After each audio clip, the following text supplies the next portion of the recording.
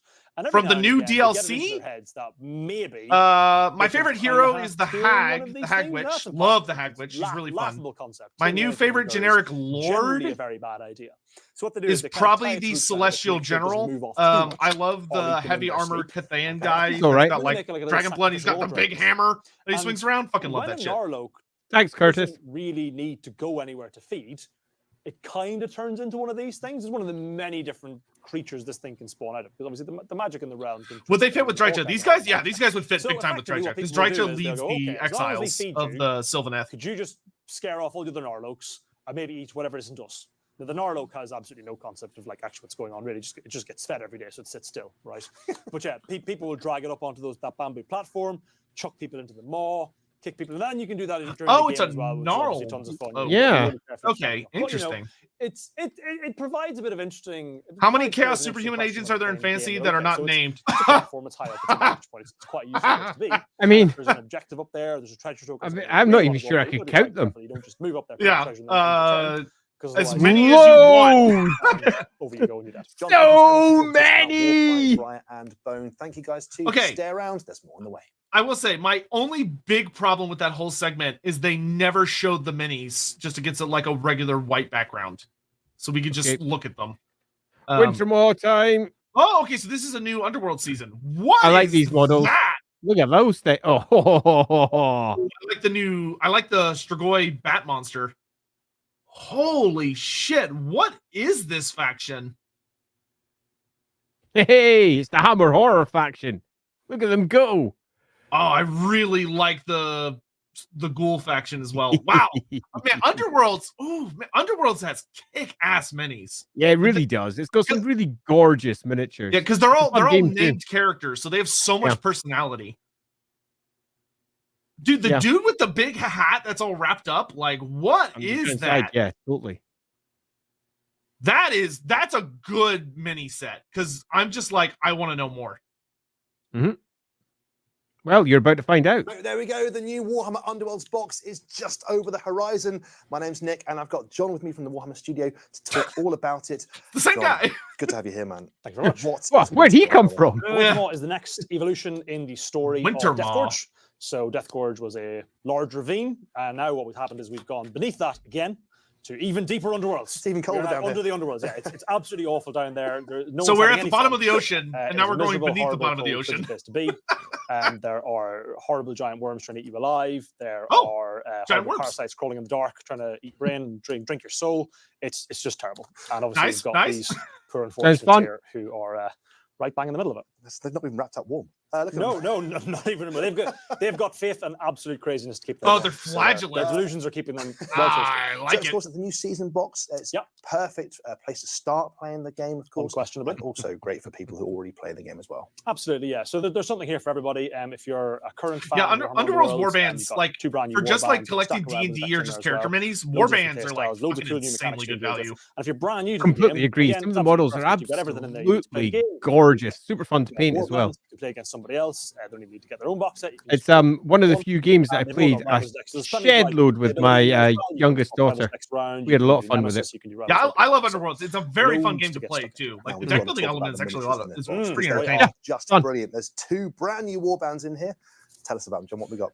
So where would you like to start? Would you like to start with the delusional Flesh Eater Courts, or the arguably just as delusional Brethren of the Bolt? We'll start with the slightly more delusional ones. Slightly more delusional ones. All right, Yeah. so we'll go for the Flesh Eater Courts. So this particular warband, their whole shtick is walking up to enemy fighters and whacking lumps off them with their massive cleavers and chains and hooks and all the rest, and preparing the meat in the perfect way. Oh, they're, to serve it's like their a lord. chef. And Oh, they're I broadly love speaking that so aggro-style much. warbands. What that means, for people who don't understand the Nice. term, is The they're all cook- about getting stuck up in your face and shanking you with all the horrible rusty cleavers and spikes. She that does they've look got like a themselves. cook. I love And that. the way this warband functions, which is very different, is that there's no recursion. People don't come back to life. So ordinarily, what would happen is, as soon as you kill a ghoul, 3 more to replace them. However, these are all, very, very highly trained chefs, right? They're the absolute peak of their art. So they're not I very easy love to it. replace. And as a Michelin result, you ghouls. only They're get they're Michelin what you ghouls. start with. Okay, so they sound absolutely disgusting, but on the Michelin other side of ghouls. the board, we've got the Brethren of the Bolt. Correct. Who True. are these guys? Okay, so the Brethren of the Bolt are they're part of the Cities of Sigmar faction. Broadly speaking, they're all human. For now. Mileage may vary. And they Colours of the are effectively the worshippers of Sigmar. They're the crazy flagellant side of things. However, they have a very, very unique alignment in the I sense that they've really all like been in that some big way, guy. shape, or form This guy's struck by lightning. amazing. This guy's And some mental. Look believe at that this. They were intentionally struck by Sigmar's divine lightning. It's like he's some got of himself them someone are. on his shoulders. But they've Yeah. all got some kind of interaction with the Azerian heavenly divine lightning in some way, shape, or form. They're trying to They do a attract couple of unique lightning. things. That's why they make there's themselves two so really big tall ones that I'd like to with touch on metal. in the time That's we've got, which is amazing. that first one is they all start inspired because they start with this kind of etheric charge attached to Yeah. them. Every time they blast you with their divine tasers, what happens is all that charge goes out of them, nukes whatever's in front of you, and then all the lightning goes away. At which point they need to be recharged. So what happens is, as you fight through, you can fight through your fighters, so which can increase the range of your melee attack. The lore actions, is goofy which as shit, really, but really like good. as So far it as means like you Really using is. you're never as really far as quite using safe them in like as the Warhammer opponent. You really Fantasy, gotta play like around them these very guys make carefully. But excellent effectively, whenever you fanatics. tase Yeah. an enemy through They're a one of their bit. friends, They're a bit. they inspire again and they get charged up, which is great. They're a lot For of fun to fantasy, play. they're a bit. quite hilarious. They're a The bit cards are bit. funny too in there. Yeah, They're yeah. So the Wintermore I will box say, doesn't I just like. come I with those really like warbands, the it big also guy comes with the two hammer rivals of decks like that anyone challenging can the use for idea any that most warband. flagellants we That's see are about like the Absolutely. super So, yeah, skinny, again, really like good incentive withered in the box guys, set but if the you're- fact if that you don't there'd even be collect a these warbands, big guy and in of course, there we're who's playing like them, maybe you can supplement protecting them the if you like. preacher So that's leading them or Splice, whatever. which is effectively Oh, look at those gribblies. death. Yeah. So, these horrible giant worms just come plowing through the board and just devour everything in the path. Oh, And what I the deck love allows you to do it. is not necessarily manipulate them, but effectively get out of the Oh, way that's a first. I There's think a someone's been second watching rivals deck Dune. in there as well, called Yes. the Hungering Parasite Hey, deck, which is really unique, isn't it? Hey, How look, does it more work? shit we can steal So the from Hungering again. Parasite is a tiny little fragment of goblin. Let's take from Dune, Mark 7012. It's fucking raw. And this tiny little fragment is frozen off from Yeah, Gorgrosh. shine the Little loot. goblins Halud. scuttling around, and effectively It's more like frozen chunk. small Whenever something living halud. gets Yeah, small near it, halud. it falls just enough to just latch onto it.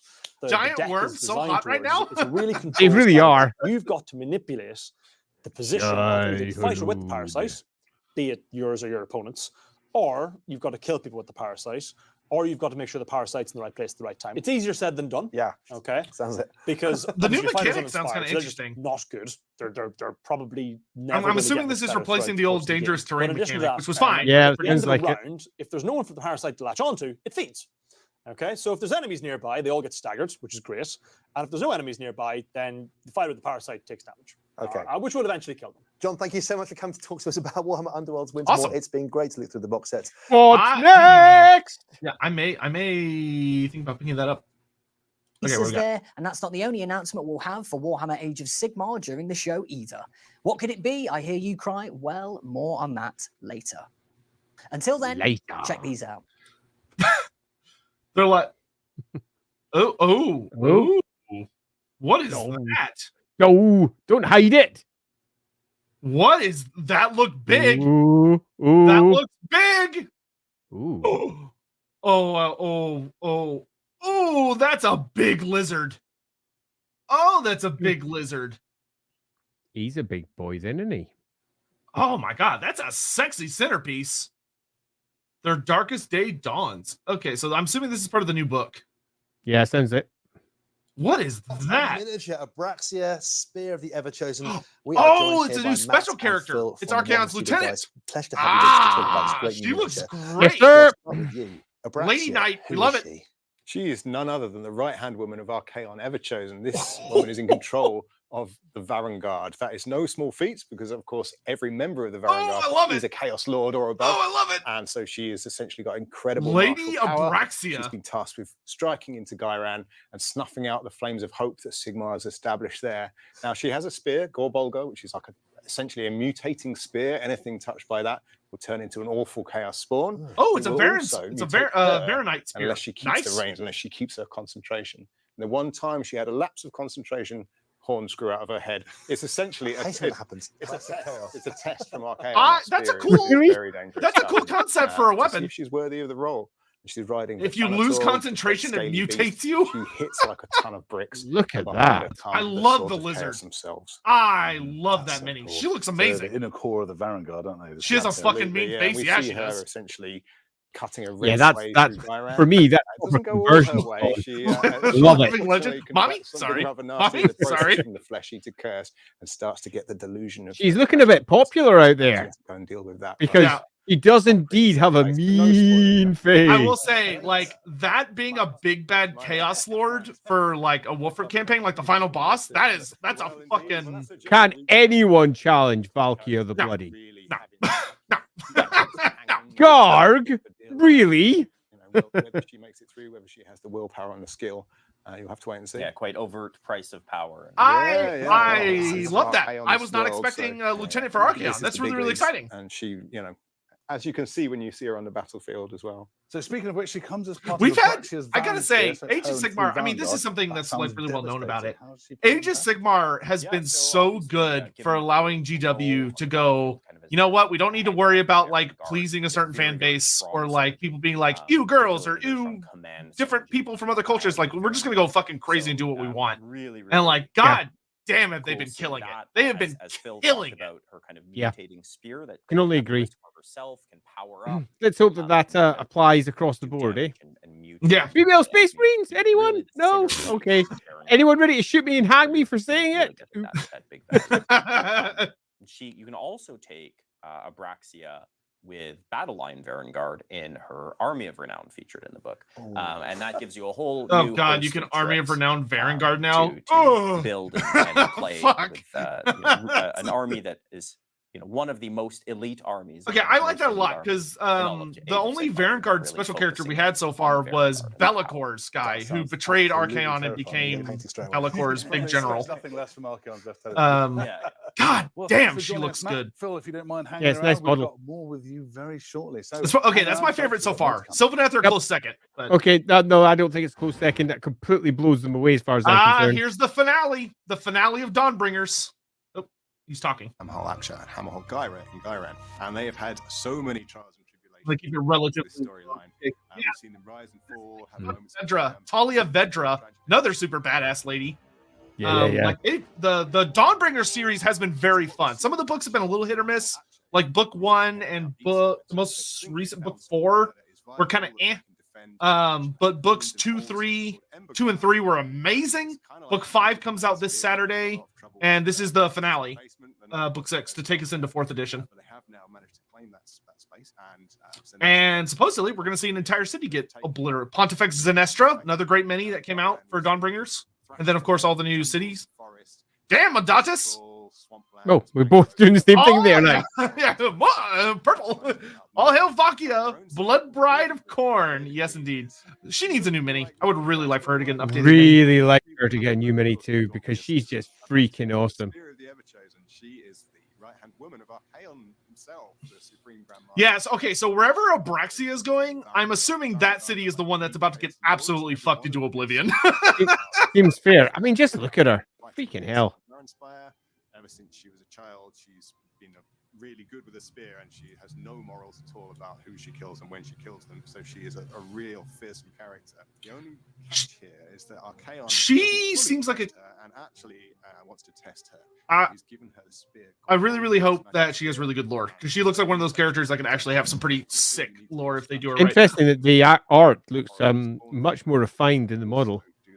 Yeah. The art looks the art, for example, looks relatively feminine. She's got quite a few. Look at that. Yeah, I like that she's got like the third eye to represent Archaon's third eye as well. Yeah. So with that spear, I've sure. provided she stays in control. I can, so the angle they just showed, I can see it a little better. That's gonna be a fun mini for people to paint. There's a lot going on with it.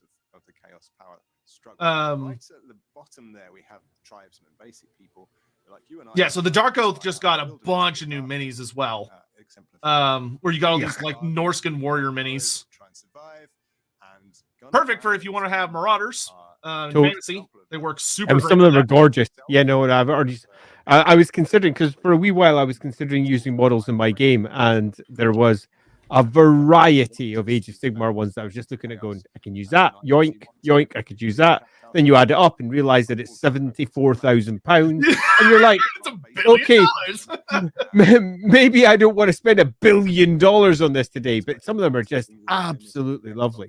Yeah, they're absolutely incredible. Yeah, you could use them for, a lot of them would work well for Albion minis as well. Yeah. Yeah, totally. They're like, oh god, the new Marauder Horseman. Ooh. Yeah. Once again, like, I know some people roll their eyes when they hear it, but the fact that all of the units that they release nowadays are co-gender when appropriate is great. It's awesome. Yeah. It allows you to build whatever you want. I imagine Phil here wouldn't be too happy to hear us basically going, our commentary is, let's use it in real Warhammer. You know what? If he's doing his job right, he should go, oh, they're paying us money? Great. I don't give a shit what they use it for. Well, exactly. He shouldn't care at all. But you get a feeling that he might go, yeah, no, I am the Age of Sigmar lead. Yeah, hey, thanks, play my game. And I do play his game. I just only use Nidot. And actually maybe splitting the crusade and splitting the loyalty. All right, so yeah, I'm pretty sure this is chaos. Based on what he's saying, I'm pretty sure this is going to build up to Vandus Hammerhand dying. All he needs to turn into. There's Korga School. There's his old mini. The first two minis that were introduced were Korga School and Vandus Hammerhand. And so he has his own. So we're getting a rematch that they've been building up to now for 4 years in real time. And over like 150-ish years in setting.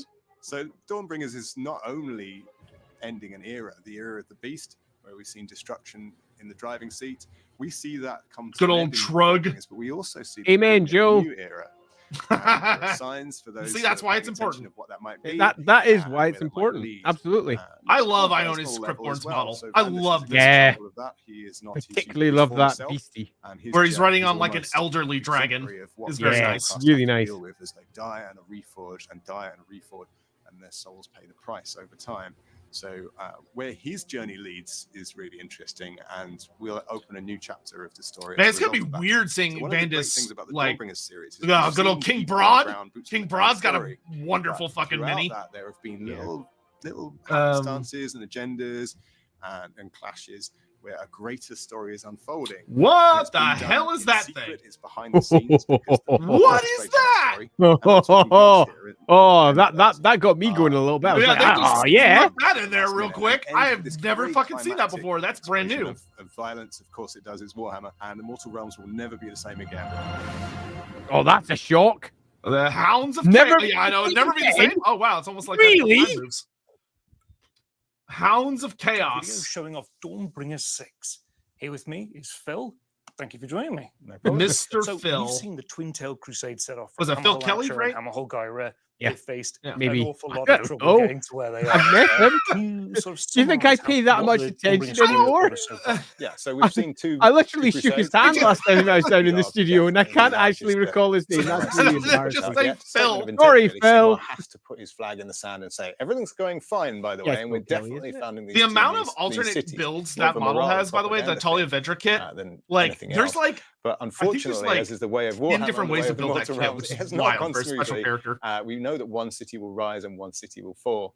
And got a question for you, Andy, here from Hammond. Characters and where are the Thremic Plains that the Uberklein were at? It's in the Life of Sigmar chapter Battle of Nightfire We Pass. discussed a little bit about how she's the preeminent warlord of chaos. Tactical. I need to go check that one. Right-hand woman. She I grew can't up in remember the story. The Varenspire, the 8 points. Yeah, I can't remember the Nightfire Pass part. Where chaos rules. I'll need to go check that one up. She was born there. She as grew I up there. recall, She has had a very because the Thremic Plains are on my map. An infant, really. All the way But up they've to got a her different current name now. incarnation. They've got a She's had to modern name. strive to overcome all the I'll chaos have to go check tyrants, that up, Hammond. rivals and would-be Pretty sure kings. his name is And Phil she's risen to the Hull. top. She really is that good. The point That's that exactly who he is. Yeah, it's Phil Kelly. No, it's Phil Kelly. I remember even when he said, "Hi, it's Phil Kelly here." Deeply We're about to unimpressive. be filled in. We are being filled in. It's true. We've seen the forces of destruction, the forces of order. This feels like a culmination, and now we're seeing sort of chaos. I will say, the narrative of third edition has been pretty fun. I do think second edition was a bit stronger narrative-wise, but third edition's been a good by time. no means. Nagash was a overtaken the better lands big or bad than conquered Kragnos has the, been. what they lost. But Chaos is still very much in the driving seat in Age of Sigmar. There's old the forces Vandus. of Sigmar, the God King, are trying to strike back, and they've made some inroads and some beachheads, but 9/10 of the land is still in the forces of darkness, one way or another. So every time Sigmar tries to set something up, there's a chaos force nearby waiting to knock it down. And we've seen various incarnations of that over the years. But this is a real precision strike. This is Archaon sending out his brightest and his best to make a counter statement to say, no, you don't get to found 2 new cities. I'm going to destroy those. It'll Everything never you set change, up, Charlie. knock They down. do it So we're again really seeing and a battle again effectively between and Sigmar again. and Yeah, Arcanum welcome here, to Warhammer, but through his Yeah. former where they general, use through his German champion. words She's a with really a British interesting accent. character. So you've mentioned And that the forces of often chaos have been knocking down deeply everything that the Lords have inappropriately. attempted to build. Nothing but Now, in this apologies. book, there's mention of the Nexus Chaotica. Can you give us a little bit of information about what that is? Because I think Oh, is this that's the new relevant to the this. I new love that terrain thing. mini? It's just so metal. Essentially, this is a kind of like a power siphon, a chaos engine, really. And the where they place these things, much like the Dawnbringers are trying to put their Nexus siphons and their aquiliths and essentially drain the land of the That magical is There force it and is. deploy the magical Fucking inherent awesome force of the terrain realms. piece mini. The chaos version is corrupting and Yeah, that's twisting kind of fun. and bleeding the realms dry, and that's what we see in this form. So For any just wizard, like any if a sorcerer, place is chaos about to sorcerer go here to that can shit, draw like on the power core of a Nexus ritual, that Chaotica, is a like beautiful fucking piece. another Yeah, that's sign pretty that chaos fucking is cool. striking back. Well, that was fantastic. There's a lot to look forward to That there. was Thank you very fantastic. much for joining That us, was Phil. not the And most for everybody at home, enthusiastic way of some saying it. fantastic reveals Read from the us. script, man. Read the script. That was a double use of Now we fantastic are as cooking. well. Another Right set of after each other. absolutely awesome releases and some really insightful stuff from the studios. Bless them. Remember, Lots to guys, come you too. can't Very seem like you're exciting too stuff. excited about Now, what we're selling. time for a It's little critical. teaser and another reveal. Another reveal. Come on, give it to me. All right, what do we got here? Warhammer. It looks like we got 40k stuff. But hey, it might be cool. Mars. Oh, this looks like maybe Necromunda. Oh. Or is it Mars? It looks like Mars to me. I mean, it's the Mechanicus symbol. So, Mm-hmm. oh, Horus Heresy. Okay. Get your cogger running. Okay, Wow, that so was a crap teaser. we're not going to show you anything. 1 and 0 because it's binary. Indeed, there were some fantastic clues there, including one big red one. Yeah, and of course, if you Okay, so I guess the Adeptus Mechanicus are coming to Horus Heresy 2nd edition. Woo! See, Woo! that was really a fantastic clue. Absolutely fantastic. Let me say, he did manage to say fantastic every sentence. Or Oh, there we go. Dowie!